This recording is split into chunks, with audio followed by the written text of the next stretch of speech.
예수님 당시가 힘들었다고 생각을 하십니까? 아니면 지금이 더 힘들다고 생각을 하십니까? 둘 다 힘듭니다. 어느 시대나 힘듭니다. 언제나 상황은 어렵습니다. 누구든 어렵고 누구든 힘듭니다.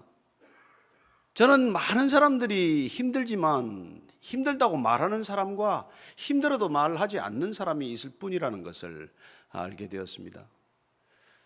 그러나 우리가 그 힘든 상황을 견딜 수 있는 여러 가지 요인들이 있지만, 그러나 우리가 믿음의 사람들이란 우리의 힘과 우리의 자원과 우리의 꿈과 우리의 신념으로 버티는 것이 아니라 주님께서 주시는 주님의 능력으로 버티고 사는 것이죠. 여기 혹시 성지순례 가보신 분들 들어 계시겠지만, 특별히 소아시아의 갑바도기아를 가면은 데린꾸유 동굴이 있습니다. 지하 동굴이죠. 지금 한 30m에서 더 파들어가고 있지만 지하 70m까지 쭉 걸쳐서 개미굴처럼 흩어져서 한 5천여 명이 지하에서 교회를 이루며 지하에서 공동체를 이루며 햇빛 한 번 바라보지 못하고 그곳에 태어나서 그곳에 죽은 사람들이 있을 정도로 신앙을 지키기 위해서 그렇게 살다 간 사람들이 있습니다. 그 데린꾸유 동굴, 지하 동굴을 따라 내려가면서 저는 소름이 끼치는 것을 경험했습니다. 그 지하 30m, 50m 밑에 그 세례를 위한, 침례를 위한 그 탕을 만들어 놓은 것을 보고 이렇게 신앙을 지켰구나, 이런 믿음을 가지고 살았구나, 햇빛 한 번 못 보더라도 그 믿음을 지킬 수만 했다면 어떤 상황도 감내하는 것이구나. 로마의 카타콤은 어떻습니까? 그 묘소 그 굴처럼 얽혀져 있는 그곳에서 그들은 로마의 그 체포의 칼날들을 피해가면서 예배를 드렸고 신앙을 지켰고 그곳에서 세례를 받았고 그곳에서 신앙을 전파하면서 살았습니다. 오늘날 우리가 사는 것과는 얼마나 다릅니까? 도대체 로마가 국교로 선포하지 않았다면, 로마가 기독교를 공인하지 않았다면 오히려 복음은 더 흥황했을 터인데, 기독교가 국교가 되고 공인되고 지하교회가 지상으로 드러나면서 오히려 인간은 인간의 영광을 추구하고 하나님의 영광은 가려지는 일이 얼마나 많이 일어났습니까? 얼마나 그리스도의 이름으로 악한 일들이 자행되었고, 얼마나 십자가의 이름으로 많은 사람들이 희생되었으며, 얼마나 많은 전쟁들이 신앙의 이름으로 자행되고 말았습니까? 예수님은 뭘 전하고 떠나셨는데, 그분은 이 땅에 무엇을 선포하셨는데, 우리는 어떤 믿음을 가지고 살고 있는 것입니까? 왜 교회는 줄어든다고 말합니까? 왜 우리가 그걸 현실로 받아들여야 합니까? 과연 사라진 것이 교회 맞습니까? 예수님이 말씀하신 그 교회가 맞습니까? 음부의 권세가 흔들지 못하는 바로 그 교회 맞습니까? 우리는 연약합니다. 우리는 보잘것없습니다. 우리는 하찮은 사람들이에요. 코끝에 숨 한 번 멎으면 우리는 태우거나 땅에 묻어버리는 존재입니다. 그렇지만 우리를 부르신 주님, 우리를 생명이 되게 하신 하나님, 우리를 날마다 주의 형상으로 빚어가시는 성령님 우리와 함께 계시다면 우리는 위대하신 하나님 그분 때문에 위대한 존재로 인정받게 되는 것이죠. 우리에게 다윗과 같은 믿음이 있다면, 하나님의 군대를 모욕하는 소리를 듣고 손에 아무것도 가진 것이 없고 물맷돌 5개만 있어도 골리앗을 향해 달려갈 수만 있다는 그런 믿음만 있다면 우리는 이 시대를 누구도 두려워하지 않을 것입니다. 이 시대가 지금 이 교회가 지녀야 할 것이 무엇입니까? 우리가 더 큰 건물이 필요합니까? 더 많은 성도가 필요합니까? 더 많은 교회 헌금이 필요합니까? 우리에게 진정 필요한 것이 무엇입니까? 우리에게 진정 부족한 것이 무엇입니까? 무엇이 부족해서 우리는 교회가 위축된다고 생각을 하십니까? 사도 바울은 이 로마 교회를 향해서 나는 복음을 부끄러워하지 않는다고 선언합니다. 그는 복음을 저주했던 사람 아닙니까? 그는 예수를 그리스도라고 하는 사람들을 잡으러 다닌 사람 아니에요. 스데반 집사를 돌로 쳐 죽일 때 그 현장에 있었던 사람 아닙니까? 그러나 그랬던 그가 얼마나 열심히 했던지 체포영장을 가지고 다마스커스까지 가던 길에 예수님을 친히 만나고 직접 만나고 나서 그 음성을 친히 듣고 나서 그는 어떤 인간으로 돌변하고 말았습니까? 한순간에 그는 예수는 그리스도라고 증언하기 시작을 하지 않습니까? 우리는 오늘 복음에 관한 얘기를 나누고자 합니다. 도대체 복음은 무엇입니까? 복된 소식이 무엇을 우리는 복된 소식이라고 말하고 있는 것입니까? 어느 교회 성도가 늘어났다는 것이 복음입니까? 어느 교회가 아름다운 성전을 지어서 헌당 예배를 드리는 것이 복된 소식입니까? 우리는 복음이 예수님으로부터 선포된 복음과 12사도들이 전한 복음과 사도 바울이 선포한 복음 간에 초점이 조금씩 이동되고 있다는 것을 성경을 통해서, 신약 성경을 통해서 발견하게 됩니다. 예수님이 첫 번째 선포한 복음은 무엇입니까? 회개하라, 천국이 가까웠느니라. 마태복음 4장에서 처음 등장하는 하나님의 나라에 관한 복음이죠. 3장의 세례 요한이 먼저 전했던, 선포했던 메시지입니다. 회개하라, 천국이 가까웠느니라. 그러나 세례 요한이 선포한 메시지 가운데는 하나님 나라가 가까웠다고 할 때 그 하나님 나라에는 예수 그리스도가 오실 길을 예비하는 하나님의 나라, 예수 그리스도가 곧 오신다고 하는 절박한 마음 가운데서 선포된 메시지일 것입니다. 예수님께서 오셔서 다시 동일한 메시지 같지만 회개하라, 돌이키라, 돌아서라. 그러면 하나님 나라가 바로 내 앞에 있다. 그렇습니다. 세상을 향한 우리의 얼굴을 예수님께로 돌이키는 것, 우리의 욕망을 향해 있던 모든 우리의 관심과 초점이 그리스도의 뜻과 그리스도의 십자가로 돌아서는 것, 그게 돌이킴의 핵심이지요. 그저 우리가 지은 죄의 나부랑이를 읊조리는 것이 회개입니까? 아니요. 우리가 죄 지은 것 몇 가지 그 고백한다고 회개 아닙니다. 눈물 몇 방울 흘린다고 회개 아니에요. 내가 이때까지 살아왔던 모든 방향, 내가 지금까지 모든 지식과 학습과 그 모든 정보와 가져왔던 총체적인 내 삶의 모든 것들, 모든 관점과 모든 기준과 모든 방향성, 내 인생관, 내 가치관, 내 세계관, 그 모든 것이 통째로 돌이키지 않으면 우리는 주님을 바라볼 수도 없고 따라갈 수는 더더욱 없는 일이죠. 세상의 가치관을 가지고 우리가 어떻게 주님을 따라갑니까? 세상이 믿는 창조론이 아니라 진화론을 가지고 우리가 어떻게 주님을 믿고 성경을 읽을 수 있습니까? 태초에 하나님이 천지를 창조하시니라부터 시작되는 성경이 어떻게 펼쳐지고 어떻게 우리가 받아들여질 수 있겠습니까? 따라서 주님께서 이 땅에 오셔서 돌이키라고 했을 때 그 돌이킴이란 얼마나 큰 의지와 결단을 요구하는 것입니까? 우리 힘으로 절대 돌아설 수 없기 때문에 끝내 그 제자들, 12제자들조차도 돌아서지 않았기 때문에 철저히 제자들도 실패한다는 것을 보게 하셨고, 그리고 그분께서는 부활하셔서 그분들을, 제자들을 회복시키기 위해서 베드로를 회복시키고, 그리고 다시 그 제자들이 기도의 자리에 앉도록 하시고, 그리고 그리고 마가의 다락방에서 드디어 불의 혀같이 갈라진 성령이 각 사람에게 임했을 때 그들은 비로소 돌아선 것이죠. 비로소 회개한 것이죠.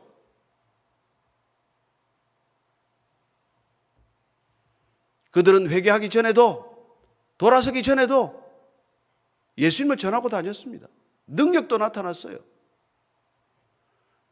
예수님은 회개하라 천국이 가까웠느니라고 선포했지만 예수님께서 각 사람 두 사람씩 묶어서 내보냈을 때 그 제자들도 가서, 마가복음 6장을 보면은 그들도 가서 동일한 메시지를 선포했습니다. 회개하라. 그리고 예수님이 치유하시다 나타났던 능력도 나타났습니다. 병이 낫고 귀신이 쫓겨나가고 그런 능력이 나타났지만 그 제자들이 십자가를 질 수 있었습니까? 십자가 곁을 따를 수가 있었습니까?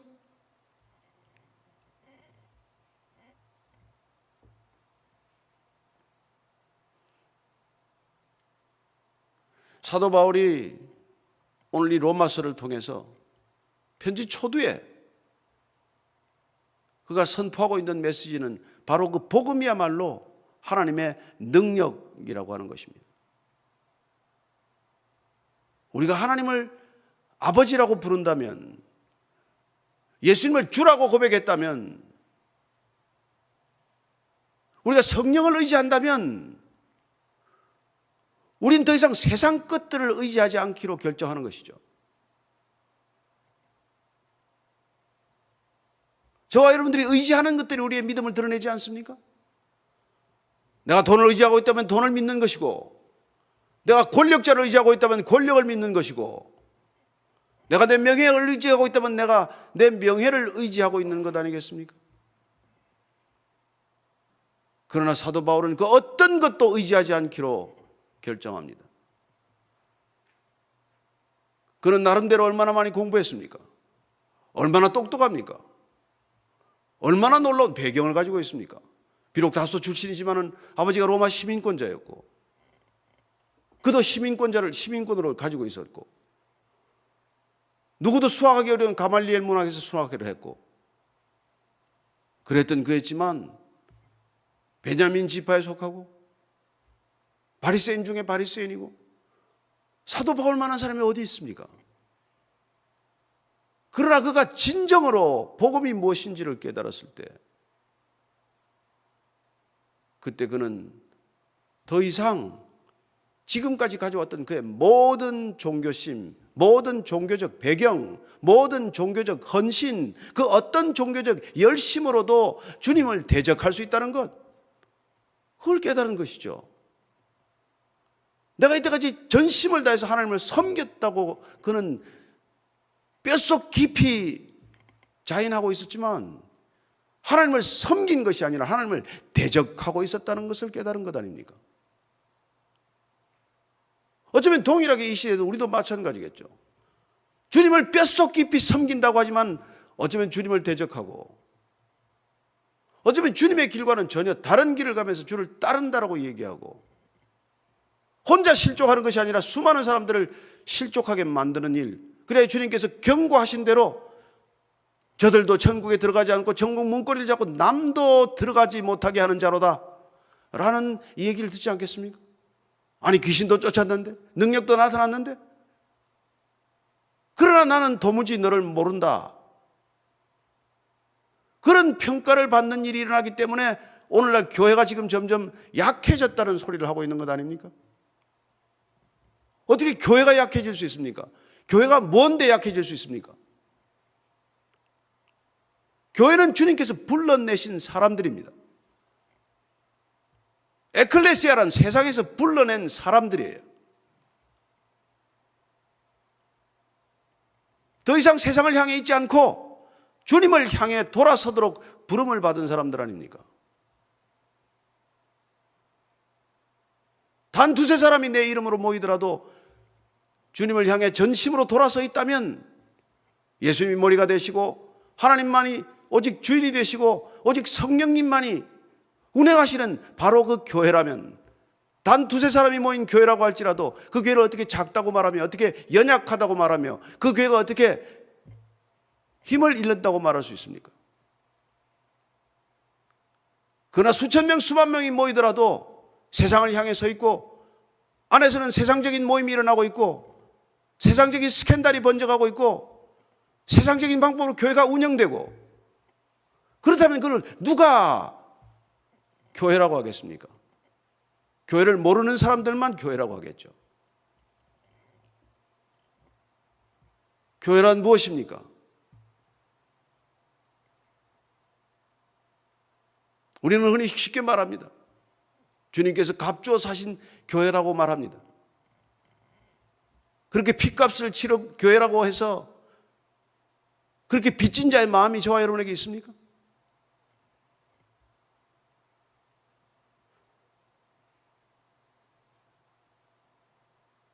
이 팬데믹 사태는 주님께서 교회를 부르는 마지막 경고라고 저는 믿습니다.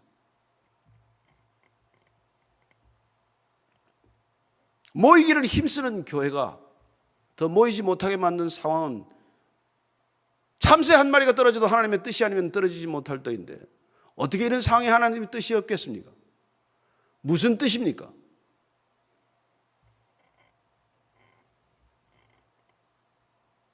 우리가 복음을 부끄러워했기 때문이죠.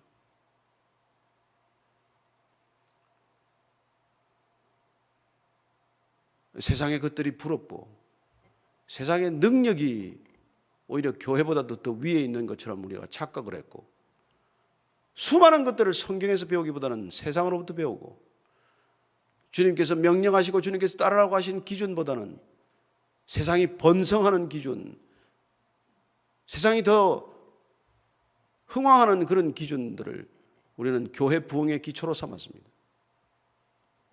교회 부흥이란 무엇입니까? 리바이벌이 뭡니까? 죽었다가 살아나는 거예요. 사람이 늘어나는 게 부흥이 아닙니다. 그건 사람이 늘었을 뿐이죠. 큰 교회가 되는 게 부흥이 아닙니다. 교회 덩치만 커졌을 뿐이죠.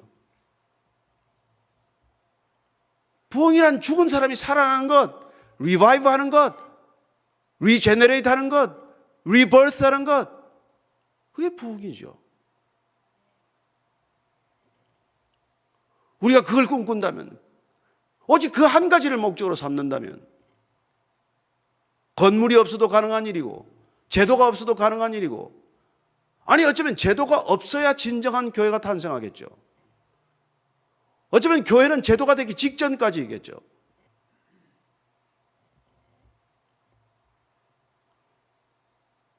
주님께서 그 교회를 위해서 복음을 전파하기 시작을 하셨습니다.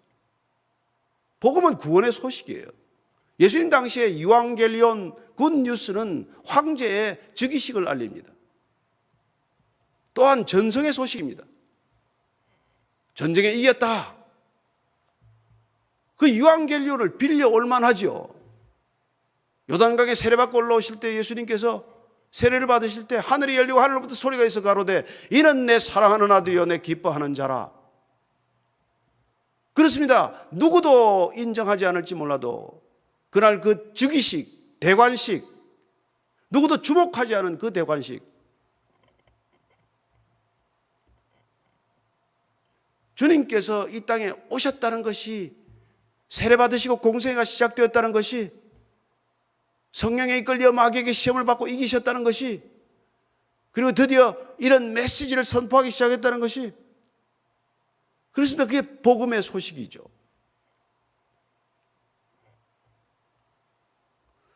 따라서 나중에 사도 바울이 전하는 복음은 예수가 그리스도다, 그분이 메시아다, 그분에게 구원이 있다. 이 세상 어디에 구원이 있습니까? 주 예수를 믿으라. 오직 그를 믿으면 구원이 임할 것이다. 사도들 또한 마가의 다락방에서 성령 세례가 임하자 그들도 뛰쳐나가서 요엘 선지자의 말씀을 빌어서 그들은 복음을 드디어 선포하기 시작을 하십니다.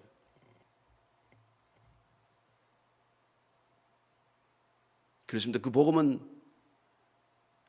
죽음을 이겼고 로마를 이겼고 세상을 이긴 복음입니다. 예수님께서 십자가를 지시기 전에 선언하셨습니다.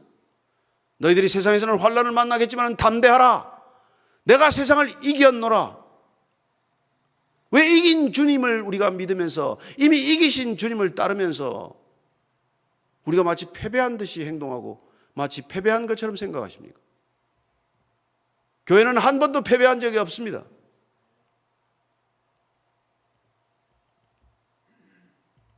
오늘 이 시대 우리 그리스도인들이 다시 한번 복음 앞에 서기를 기도해야 합니다. 우리는 그 어떤 것 앞에 설 이유가 없습니다. 오직 복음이면 충분합니다. 오직 예수 그리스도면 충분합니다. 오직 그분의 이름이면 충분합니다. 건물이 없을지라도, 사람이 적을지라도, 재정이 약할지라도 성경이면 족하고 성령이면 충분합니다. 그분께서 나를 따르라고 한 제자도의 기준이 뭡니까? 뭐가 제자도입니까? 제자 훈련을 많이 하면 제자도가 생깁니까? 아니요, 내 말이 너희 안에 거하면 너희가 진리를 알지니 진리가 너희를 자유케 하리라. 진리 안에서 자유하면 승리할 줄로 믿으십시오. 내가 너희를 사랑같이 서로 사랑하라. 너희가 그렇게 서로 사랑하면 세상 모든 사람들이 너희가 내 제자인 줄 알리라. 여러분, 서로 사랑하면 이미 승리한 줄로 믿으십시오. 교회가 사랑하는 일 빼놓고 다 하고 있습니다. 수많은 일을 하고 있어요. 대한민국에서 구제사업의 70%는 기독교 단체들이 합니다. 사랑은 안 해요. 오늘 이런 연합 모임에 얼마나 큰 의미가 있습니까? 그러나 기독교 단체가 연합해서 제대로 된 일이 뭐가 있습니까? 대형 교회가 하나 하는 게 낫다고 다들 입만 열면 그렇게 얘기를 하죠. 우리가 서로 사랑하지 않고 연합하는 모습만 취했기 때문에, 그러나 주님께서 약속하십니다. 또한 우리에게 명령하십니다. 모든 일을 멈추더라도, 세상이 하는 어떤 일을 하지 않더라도 내가 너희를 사랑하같이 너희가 서로 사랑하라. 그러면 세상 모든 사람들이 너희가 내 제자인 줄 알리라. 내 교회인 줄 알리라. 내 나라인 줄 알리라. 이렇게 말씀하시는 것이죠. 그분 안에서 열매를 많이 맺어라. 그러면 성령의 열매를 맺어야 우리가 하나님의 나라가 이루어질 것 아닙니까? 우리는 어떤 열매를 복이라고 생각을 하십니까? 주님께서는 복음을 선포하기 전에 복의 기준부터 바꿔주셨습니다. 뭐가 복입니까? 세상이 말하는 복과 아무 상관없는 복을 말씀하지 않습니까? 심령이 가라는 게 무슨 복이에요? 애통하는 게 무슨 복입니까? 그러나 주님께서는 우리의 마음이 가라앉히는 복부터 시작하라고 말씀하십니다. 여러분, 우리의 마음이 두터워져서는 무슨 복이 담기겠습니까? 우리 마음이 탐욕스러워서는 무슨 복이 담기겠습니까? 자리 하나를 놓고 이 사람 저 사람 싸우는데 무슨 복이 임하겠습니까?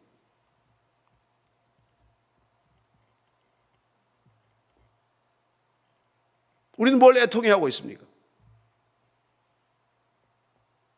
애통하는 자는 복이 있다고 하셨습니다.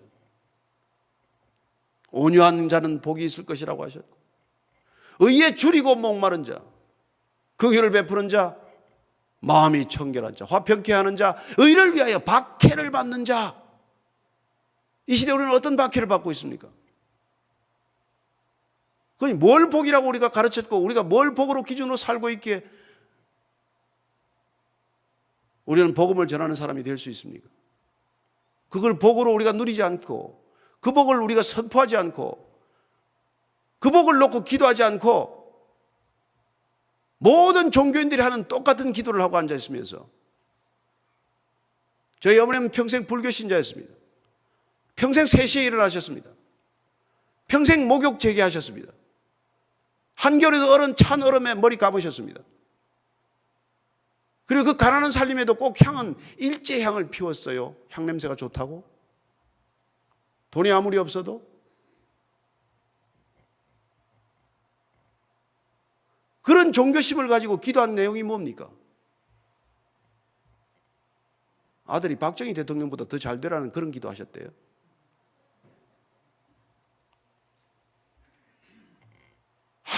평생에 감사함이 없었습니다.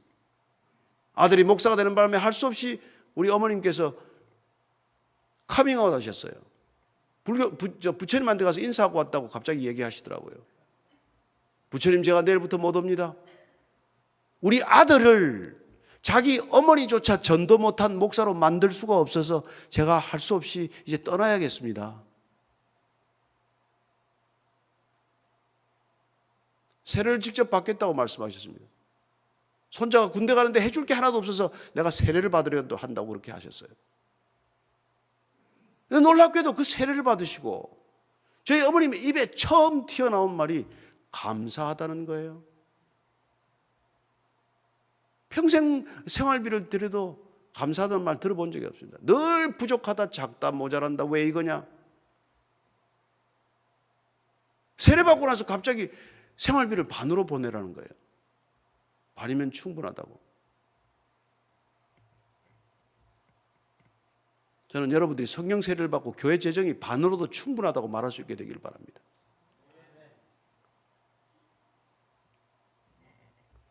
정말 하나님으로 차오르면, 복음으로 차오르면 우리는 부족함이 없습니다.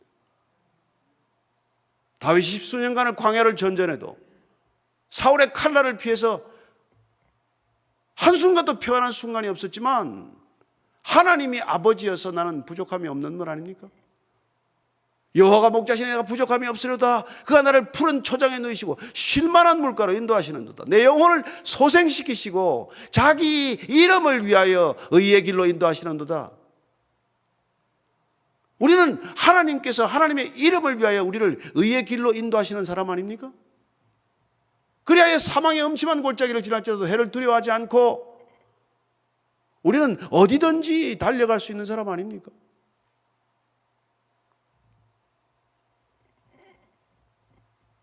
사도 바울이 전한 복음은 바로 주님께서 우리를 자유케 하셨다는 것, 진리 안에서 우리를 자유케 하셨다는 것, 죄로부터 우리를 자유케 하셨다는 것, 소유로부터 우리를 자유케 하셨다는 것, 아니 이 세상 것들로부터 자유하게 하셨다는 것, 아니 궁극적으로 죽음으로부터 우리를 자유케 하셨다는 것, 그것보다 놀라운 능력이 어디 있습니까? 이 죄악된 세상 가운데 전부 갇혀 있는 게 뭡니까? 죽음의 덫이죠.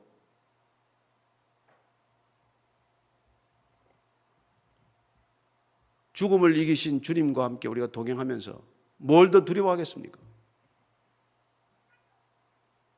다시 이 시대가 서야 할 것은 무엇입니까? 복음 앞에 다시 서야 합니다. 예수님이면 충분합니다. 하나님이 세상을 이처럼 사랑하사 독생자를 주셨고 하나님은 세상을 이처럼 사랑하사 교회를 주셨지 교회가 세상 되라고 준 것 아니지 않습니까? 교회가 세상으로부터 배울 게 뭐가 있습니까? 여러분 주님께로 회개하라 하나님 나라가 가까웠다고 말씀하실 때 돌이킨다는 것은 앞으로 태어날 교회 이 땅에 세워질 교회는 온전히 세상으로부터 향해 있는 것이 아니라 세상을 이끌어가기 위해서 세상과 정반대로 서야 하는 곳입니다.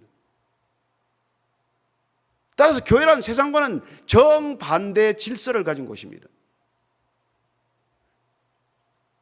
세상은 먼저 간 자가 먼저 되지만 교회는 얼마든지 나중된 자가 먼저 되는 것입니다. 세상은 두터운 기득권의 벽을 쌓고 있지만 교회는 기득권이란 흔적도 없는 곳입니다.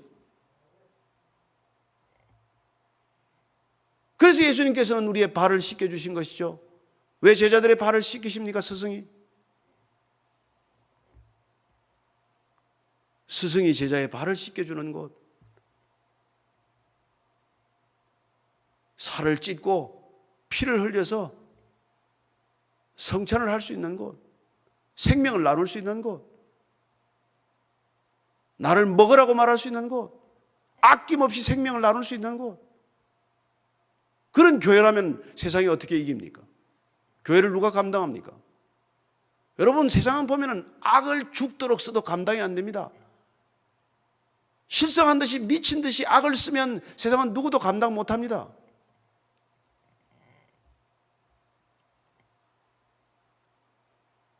저는 여러분들이 복음에 미쳐버리기를 축원합니다. 실성하십시오. 제정신으로 못 삽니다. 세상은 제정신이 아니에요. 예수님께 미쳐야 제정신입니다. 복음에 미쳐야 제정신입니다. 너무 이성적이에요. 너무 교양이 있어요. 너무 선한 체 하지 마십시오. 선한 분은 하나님 한 분 외에 없습니다. 우리는 더 착해지기 위해서, 더 선해지기 위해서, 더 사람들에게 칭찬받기 위해서 이 길 가지 않습니다.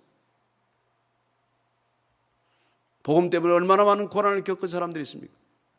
교회가 여기까지 오기 위해서 얼마나 많은 분들이 순교했습니까?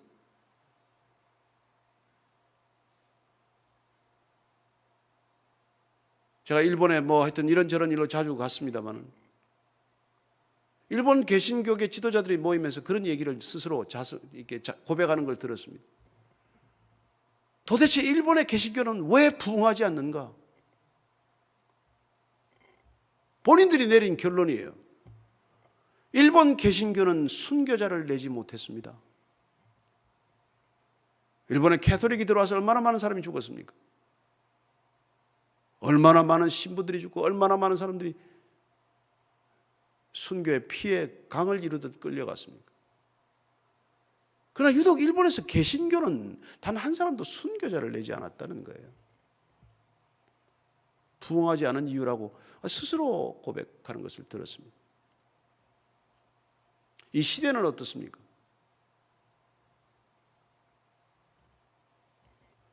소리 없이 순교하신 분이 있겠죠. 제가 모르는 분이 분명히 있을 것입니다. 그러나 어쩌면 채워져야 할 고난의 피가 아직 차지 않았기 때문에 주님께서 지금도 그 피를 기다리고 계신 것이죠. 아직까지 채워져야 할 고난이 남아있기 때문에 저와 여러분들이 이렇게 모여서 예배를 드리는 것이겠죠. 앞으로 다가올 시간이 팬데믹 이후에 낙관적이십니까? 여러분, 성경은 역병과 기근과 전쟁이 한 세트예요. 팬데믹 이후에 정상으로 돌아가지 않습니다. 예수님이 오시자 종말은 시작되었고 그 종말의 마지막 끝자락에 와 있는데 우리는 어쩌면 지금 지하교회를 준비해야 될 때예요.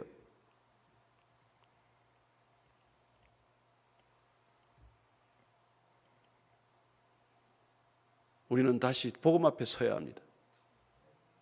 우리는 다시 예수님 앞에 서야 합니다. 사람들 앞에 설 각오를 하지 마십시오.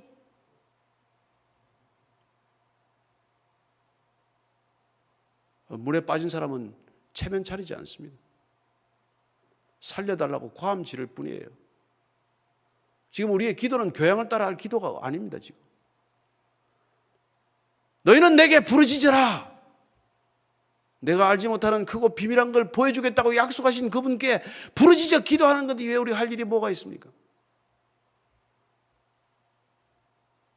복음의 무장이란 무엇입니까? 오직 그분만을 의지하기로 결정하는 것 아닙니까? 세상에 어떤 것도 도움이 되지 않는다는 것 우리가 잘 알기 때문에 주님께서 이 땅에 오셔서 내가 사람에 있는 그 어떤 것도 다 알기 때문에 그 몸을 누구에게도 의탁하지 않으셨듯이 우리가 주님을 따라간다면 그래야 복음의 사람이 되었다면 그 누구에게도 몸을 의탁하지 않는 사람이 되어야 합니다. 아무것도 기대할 바가 없는 것입니다. 그러나 우리는 주님이 가르치신 팔복을 복으로 생각하지 않습니다.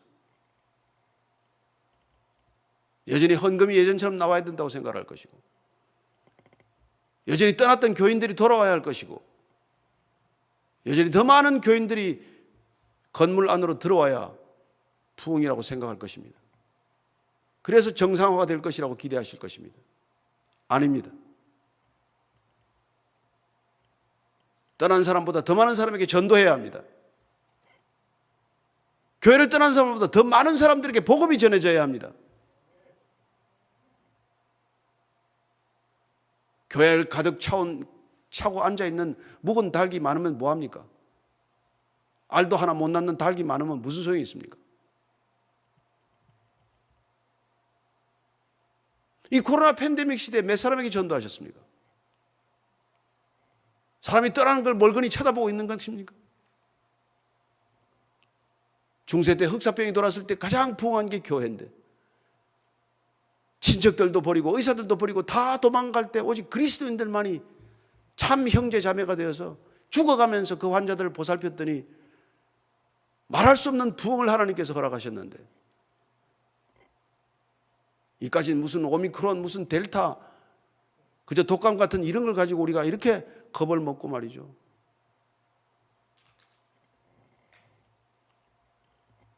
우리는 다시 복음 앞에 서야 합니다. 복음이면 충분합니다. 주 예수를 붙들어 그의 이름을 부르라. 그리하면 구원을 얻으리라. 사도 바울은 이걸 전하는 걸 부끄러워하지 않았습니다. 학식이 없어서도 아니고 헬라어를 몰라서도 아니고 로마 시민권이 없어서도 아니고 그는 복음의 능력이 어떤 것인지를 경험했기 때문에, 그는 그 능력에 사로잡혔기 때문에 그는 세상 사람처럼 살지 않기로 결정한 것이죠.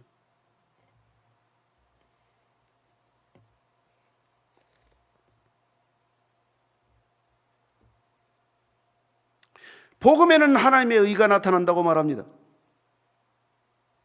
예수 이름만 불렀을 뿐인데 예수와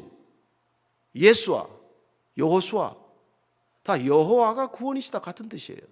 같은 이름이에요. 그렇습니다. 다윗의 고백대로 그의 이름을 부르면은 그의 이름을 위하여 그분께서 우리를 의의 길로 인도하십니다. 그분이 의로움이십니다. 세상에 어떤 의가 있습니까? 복음을 모르는 곳에, 복음이 전해지지 않은 곳에 어떤 의로움이 있습니까? 어떤 정의가 그 사회에 있습니까?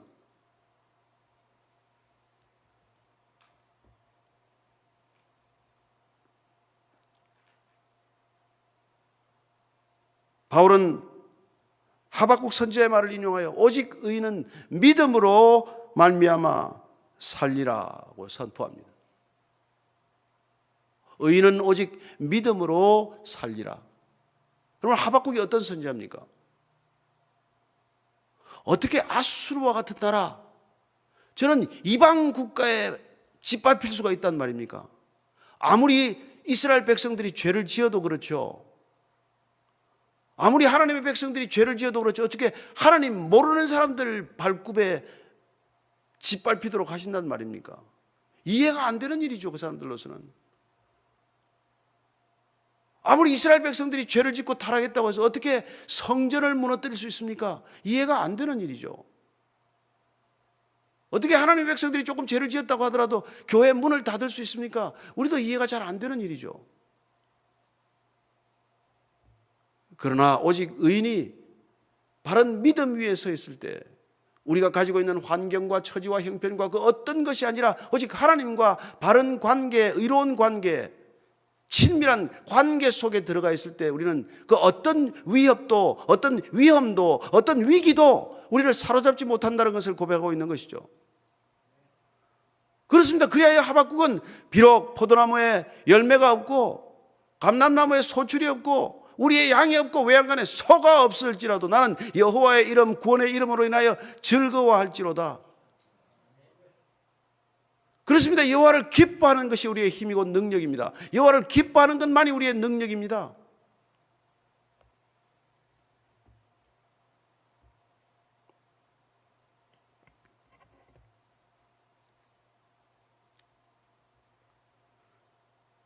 그래야 사도 바울은 고린도 교회를 향하여 이렇게 선포합니다. 유대인은 표적을 구하고 헬라인은 지혜를 찾으나 우리는 십자가에 못 박힌 그리스도를 전하니 유대인에게는 거리끼는 것이요 이방인에게는 미련한 것이로되 오직 부르심을 받은 자들에게는 유대인이나 헬라인이나 그리스도는 하나님의 능력이요 하나님의 지혜니라. 그렇습니다. 바울의 결론이에요. 인생의 결론이요 신앙의 결론이요.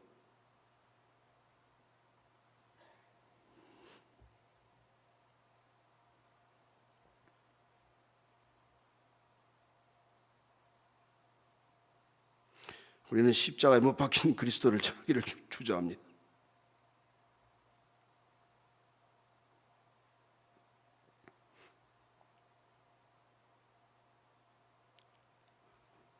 우리 자신이 세상의 성공에 목말라 있기 때문에,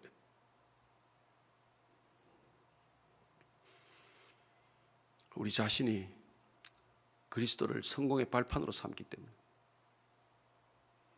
우리 자신이 교회 네트워크를 비즈니스의 기초로 삼기 때문에 우리는 십자가의 복음을 전하기를 주저합니다. 그러나 십자가의 복음을 전하지 않고 구원받을 수 있는 사람은 없습니다. 십자가의 복음 위에 세워지지 않은 교회가 부흥하는 것은 재앙을 의미합니다. 많은 사람이 떠난다고 할지라도 오직 십자가의 복음만 붙드는 저와 여러분이 되기를 축원합니다. 기도하겠습니다. 하나님 아버지, 무슨 말이 필요합니까? 설교가 너무 많아서 걱정입니다. 성경을 아는 박사들이 너무 많아서 걱정입니다. 이 많은 사람들이 예수를 믿는다고 하지만 예수님 때문에 순교했다는 소식은 저도 그들도 먼 나라의 소식일 뿐입니다. 그러나 열방 가운데서 아직도 10만 명이 넘는 사람들이 해마다 예수를 주라고 고백했다가 순교하고 있는 것이 지금의 현실입니다. 주님, 언제까지 보고 계십니까? 우크라이나에도 지금 죽어가는 그리스도인들이 있습니다. 주님, 러시아인들 가운데서도 주라 고백한 사람들이 죽음을 맞고 있습니다. 주님, 불쌍히 여겨주십시오. 주님, 불쌍히 여겨주십시오.